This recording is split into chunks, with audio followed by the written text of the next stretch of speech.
આપણે જમવા સાથે વિવિધ પ્રકારના સંભારા બનાવતા હોઈએ છીએ, પણ આજે હું તમારી સાથે મરચાંના એવા સંભારાની રેસીપી શેર કરવાની છું જે લગભગ તમે પહેલાં ક્યારેય નહીં બનાવી હોય. તો આજે આપણે એકદમ નવા જ પ્રકારના ખાવાનો ચટકારો આવી જાય એવા પંચરત્ન મરચાં બનાવીશું.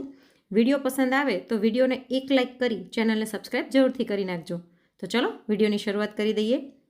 અહીં મેં થોડાક ભાવનગરી મરચાં લઈ લીધા છે, જેને મેં ધોઈ અને લૂછીને લઈ લીધા છે. અને એકદમ સરસ કડક હોય એવા મરચાં લેવાના. 3-4 દિવસ જૂના મરચાં નહીં લેવાના, કેમ કે એ થોડાક ઢીલા થઈ ગયેલા હોય છે. હવે મરચાંને આપણે આવી રીતના ઊભા ચીરિયામાં 2 ફાડામાં સુધારી લઈશું અને અંદરથી બીનો જે ભાગ છે તે કાઢી લઈશું.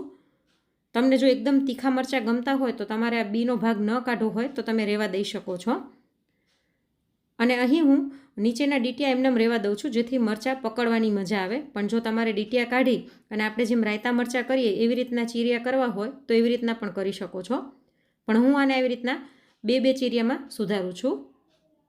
આની પહેલાં પણ મેં તમારી સાથે 6 અલગ અલગ સંભારાની રેસીપીઓ શેર કરેલી છે. અહીં તમને સ્ક્રીન ઉપર દેખાઈ રહ્યું છે. એ બધાની લિંક હું તમને નીચે ડિસ્ક્રિપ્શન બોક્સમાં આપી દઈશ, જેના પર ક્લિક કરી તમે તે રેસીપી જોઈ શકશો. સંભારા એવી વસ્તુ છે કે 2 થી 3 મિનિટની અંદર બની જાય છે અને ખાવાની એટલી જ મજા આવે છે. અને ક્યારેક આપણે શાક ન બનાવવું હોય તો દાળ ભાત અને સંભારોને રોટલી કરી નાખીએ તો પણ ચાલતું હોય છે. તો આવી રીતના આપણે બધા જ મરચાંને લાંબી લાંબી ચીરીઓમાં સુધારતા જઈશું. ફ્રેન્ડ્સ, તમે કયા શહેરમાંથી મારા વિડીયોઝ જોઈ રહ્યા છો તે મને કોમેન્ટમાં જરૂરથી જણાવજો, જેથી મને ખબર પડે કે મારા વ્યુઅર્સ મને ક્યાં ક્યાંથી જોઈ રહ્યા છે. તો અહીં આવી રીતના મેં બધા જ મરચાંને લાંબી ચીરીઓમાં સુધારીને લઈ લીધા છે. અને હવે આપણે આનો એક સ્પેશિયલ મસાલો તૈયાર કરીશું, જેના માટે થઈને આપણે ખાંડણી લઈ લઈએ. ખાંડણીની અંદર સૌથી પહેલાં આપણે અડધી ચમચી જેટલા કાળા મરી લઈ લઈશું. તેની સાથે 2 નાના તજના ટુકડા નાખી દઈએ, 1 ચમચી આખા ધાણા, અડધી ચમચી જીરું અને અડધી ચમચી વરિયાળી લઈ લઈશું.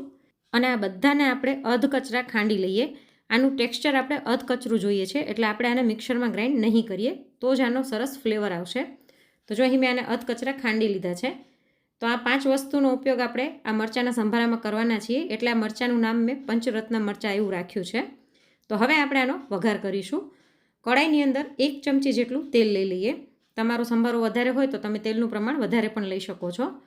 તેલ ગરમ થાય એટલે અડધી ચમચી રાઈ, 5 ચમચી હિંગ અને અડધી ચમચીથી થોડીક ઓછી હળદર નાખી દઈશું. ગેસની ફ્લેમ એકદમ સ્લો રાખી અને હવે મરચાં નાખી દઈએ.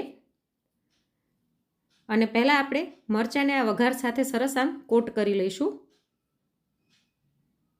બરાબર કોટ કર્યા પછી આપણે જે મસાલો ખાંડીને રાખ્યો હતો તે આની ઉપર આપણે નાખી દઈએ. આમાં તમે તમારી ચોઈસ પ્રમાણે મસાલો વધારે ઓછો નાખી શકો છો. મેં અત્યારે લગભગ 1 થી 1.5 ચમચી મસાલો રહેવા દીધો હતો. એ મસાલાનો ઉપયોગ મેં શાકમાં કરી નાખ્યો હતો. બાકીનો બધો જ મસાલો મેં એમાં નાખી દીધો છે. સાથે સ્વાદ પ્રમાણે મીઠું નાખી દઈશું. અને હવે એકદમ સ્લો ફ્લેમ પર જ ઢાંકીને આને આપણે 1 મિનિટ માટે પહેલાં થવા દઈએ. તો લગભગ 1 મિનિટ જેવું થઈ ગયું છે. આપણે ખોલી અને એક વખત આને હલાવી લઈશું. સંભારો હોય છે તે એકદમ ચડેલો નથી હોતો, સહેજ કાચો પાકા જેવો હોય છે, એટલે આપણે મરચાંને એકદમ નથી ગળાવી નાખવાના. તો મસાલાને બરાબર મિક્સ કરી ફરી ઢાંકીને 1 મિનિટ માટે રહેવા દઈશું, કેમ કે મોટા અને જાડા મરચાં છે એટલે 2 મિનિટ જેવું થશે. તો જો 2 મિનિટ ટોટલ થઈ ગઈ છે અને આપણો એકદમ ટેસ્ટી એવો મરચાંનો સંભારો બનીને તૈયાર થઈ ગયો છે. ઉપરથી આપણે લગભગ અડધી ચમચી જેટલું લીંબુનો રસ નીચોવી દઈશું. તમારી ઈચ્છા હોય ને તમને સ્વીટ ટેસ્ટ ભાવતો હોય તો તમે આમાં થોડોક ખાંડનો ભૂકો પણ નાખી શકો છો. અને થોડીક કોથમીર નાખી અને આને બરાબર મિક્સ કરી લઈએ. આ મરચાં ખાવામાં એટલા ટેસ્ટી લાગે છે ને કે શાકની પણ જરૂર નથી પડતી. અને આને તમે થેપલા, પૂરી, પરોઠા ગમે તેની સાથે સર્વ કરી શકો છો. અને ઇવન તમે ટ્રાવેલિંગમાં પણ આને સાથે લઈ જઈ શકો છો. અઠવાડિયા 10 દિવસ સુધી આ મરચાં બિલકુલ પણ ખરાબ નથી થતા. તો ગરમા ગરમ મરચાંના સંભારાને આપણે પ્લેટમાં કાઢી લઈએ. તો તમે આવી રીતના જો આ પંચરત્ન મરચાંનો સંભારો ક્યારેય ટ્રાય ન કર્યો હોય ને તો એક વખત જરૂરથી ટ્રાય કરજો. ખાવાની મજા પડી જશે. અને આવી જ અવનવી રેસીપી જોવા માટે ચેનલને સબસ્ક્રાઈબ જરૂરથી કરી નાખજો. જલ્દી જ મળીશું એક નવી રેસીપી સાથે. Thanks for watching.